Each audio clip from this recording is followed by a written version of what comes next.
जो आई है, इसके कारणों का हम लोग पता लगाएंगे। और ये कारण जैसे ही गर्भवती माताएं होती हैं, जब उनकी एएनसी होती है, जिसे हमारा महिला बाल विकास विभाग करता है, और आगे उसकी जन जन की आवाज, सिटी न्यूज एमपी। रीवा में शिशु मृत्यु दर के आंकड़े चौंकाने वाले, स्वास्थ्य सेवाओं की खुली पोल।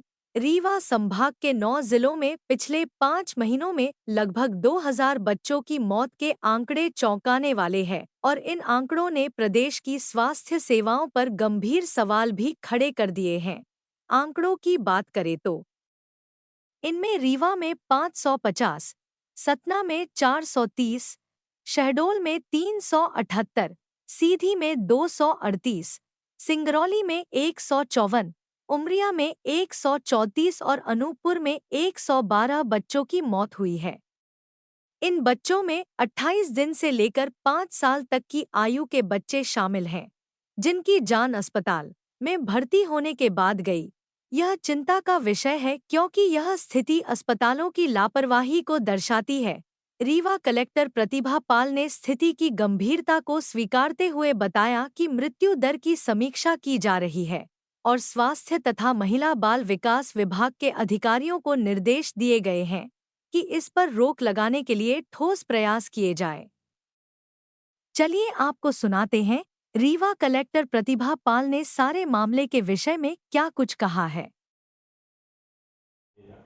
स्वास्थ्य विभाग द्वारा जो स्वास्थ्य विभाग और बल्कि महिला बाल विकास विभाग, इन दोनों द्वारा जो महिला मातृ मृत्यु दर और शिशु मृत्यु दर किस प्रकार से हम अपने एरिया में कम करें, इसके लिए लगातार प्रयास किए जाते हैं। हम लोगों के संज्ञान में आया है कि अपने यहाँ बाल मृत्यु दर, शिशु मृत्यु दर जो है वो बढ़ी हुई जो आई है, इसके कारणों का हम लोग पता लगाएंगे। और ये कारण जैसे ही गर्भवती माताएं होती हैं, जब उनकी एएनसी होती है, जिसे हमारा महिला बाल विकास विभाग करता है, और आगे उसको पूरा ट्रैक रखना, उनकी हेल्थ का ट्रैक रखना, उनके वैक्सीनेशन टाइमली हों, उनका संस्थागत प्रसव हो, ये सभी चीज़ों के लिए हेल्थ डिपार्टमेंट जवाबदार विभाग है।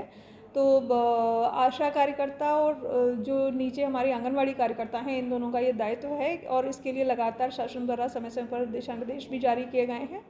रीवा के जो रीजंस हैं बाल मृत्यु दर के, उनका हम लोग परीक्षण करेंगे और ये आइडेंटिफाई करना बहुत आवश्यक है कि इसके पीछे मुख्य कारण कौन से हैं। कोई अपना ऐसा क्षेत्र विशेष है जहाँ पर इस तरीके की संख्या ज़्यादा बढ़ी हुई है, तो उसको लेकर के फिर उसके अनुसार ही रणनीति बनाई जाएगी।